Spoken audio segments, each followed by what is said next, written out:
다이어트 컨설팅과 관련해서 어떤 장단점에 대해서 한번 설명을 드려보고자 해요. 우리가 이제 비만이 질병으로 분류되는 사회잖아요. 그렇기 때문에 다이어트 컨설턴트가 2016년 기준으로 유망직종에 추가가 됐어요. 앞서 말씀드린 대로라면은 사실은 이 다이어트 컨설턴트보다 심리 상담사가 더 유망한 직종이 되겠죠. 그런데 아직까지는 다이어트 컨설턴트의 개념이 적용이 되는 시점이다 보니까 제가 이 다이어트 컨설턴트 관련해서 이 장단점을 한번 참고를 하시라고 설명을 드려볼게요. 국내에서 이 다이어트 컨설턴트라는 개념이 도입이 된 게 한 20년 전에 유명 이 다이어트 쉐이크사가 있었어요. 굉장히 딱 시장을 독점하고 있었죠. 그 당시에는. 거기서 다이어트 코칭을 하면서 이게 쉐이크만으로는 살이 쉽게 빠지거나 이런 부분이 잘 일어나지 않기 때문에 코칭을 하기 시작합니다. 운동을 어떻게 병행을 하셔라. 아니면, 식이요법에 있어서도 어떻게 주의를 하셔라 하면서 코칭 개념이 도입이 되면서 그런 것들이 다이어트 매니저 혹은 다이어트 관리사 이런 식으로 이름이 변형이 되면서 그곳 다이어트 업체에서 이제 점점 확산이 되고 요소 적용이 되기 시작을 하면서 이 다이어트 컨설턴트 개념이 지금으로 이렇게 확장이 되기 시작을 한 거예요. 그래서 만약 비만 클리닉, 비만을 전문으로 하는 병원에 가게 되면요. 의사분이 이런 역할을 하시는 경우도 있고요. 혹은 아니면 보통 이제 성형외과라든지 이런 데서 상주하시는 것처럼 코디네이터 분들이 직업적으로 이런 다이어트 컨설팅을 하는 경우가 많이 있습니다. 그런데 이런 것보다 더 주력해서 전문적으로 다이어트 컨설턴트를 내세우는 곳들은요.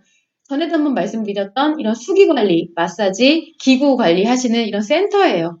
여기는 보통 비용도 크기 때문에 서비스적인 목적에서 들어가기도 하지만 굉장히 이런 다이어트 컨설팅에 대해서 부각을 시키는 이유는 업체 측에서 광고를 하는 이유는 뭐냐면 서비스적인 측면이 크죠. 그런데 이 자격 요건은 다이어트에 관련한 지식이 굉장히 많으면 돼요. 잡학 지식이 많고 이런 식이요법과 운동요법과 관련해서 인체에 대한 반응과 정보들을 많이 알고 있으면 자격 요건이 갖춰집니다. 딱히 자격증을 취득하는 부분도 아니에요.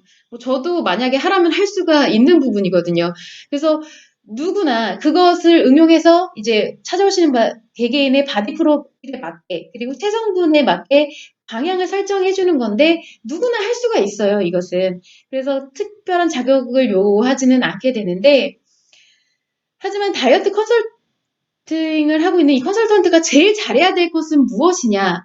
가장 잘해야 되는 자격 요건 중 하나가 뭐냐면 어르고 달래는 것을 잘해야 돼요. 그게 주된 목적이기 때문입니다. 왜냐면은 세상 어떤 변화에 있어서 다이어트도 마찬가지고요. 내가 어떤 변화를 하려고 하면은 반드시 의지가 있어야 되고 그에 따른 노력이 뒤따라야 되거든요.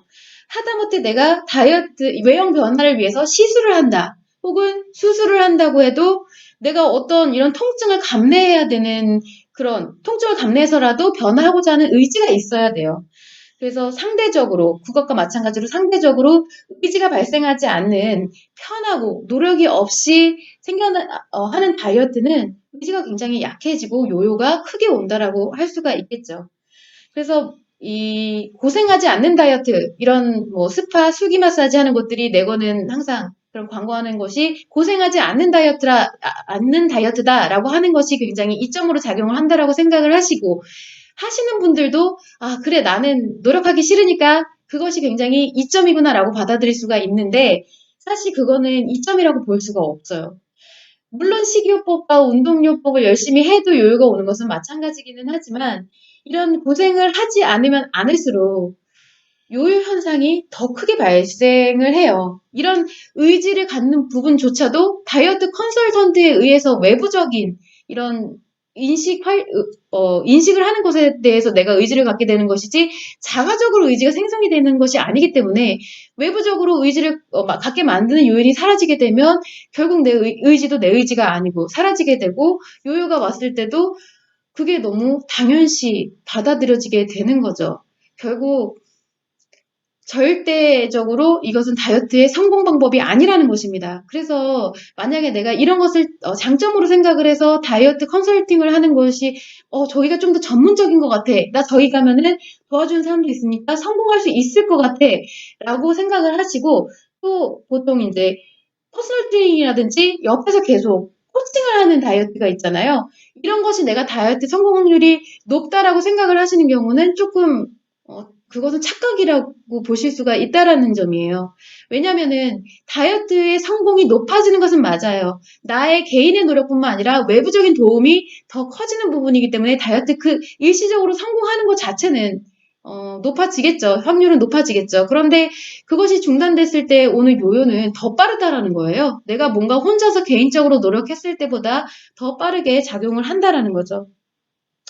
또한 여기 컨설팅에서 해주는 코칭 자체가 내가 가지고 있는 기준이 아니에요. 모든 다이어트는 마찬가지지만 내가 만약에 다이어트에 성공할 기준을 내가 진작에 가지고 있다라고 하면 굳이 다이어트를 실천하지 않아도 이미 생활 자체가 다이어트에 맞춰서 돌아가고 있겠죠. 그러면은 뭐 특히 살이 찌지도 않을 건데 다이어트를 시도하는 것 자체가 그 노력 자체가 내 기준이 아닌 것을 노력하는 것이고 특히나 코칭을 해서 이건 이렇게 하셔야 돼요. 식단은 이렇게 하셔야 돼요. 운동은 이렇게 하셔야 돼요. 라고 하는 것은 특히나 내 기준이 아니기 때문에 사실 외부적으로 계속 이게 의지와 격려를 넣어주지 않으면 내가 그것을 유지하고자 하는 마음이 잘 작용을 안 하게 됩니다. 스트레스 받기 때문에 그래요. 쉽게 말해서. 저것은 했다가는 일단 다 거부감이 들기 때문에 시도할 노력이 유지가 되지 못한다라는 점을 참고를 해주시면 좋을 것 같습니다. 그래서 다이어트 컨설팅에 대해서 단점에 대해서도 한번 생각을 해보시라고 해서 제가 한번 이야기를 드려봤습니다.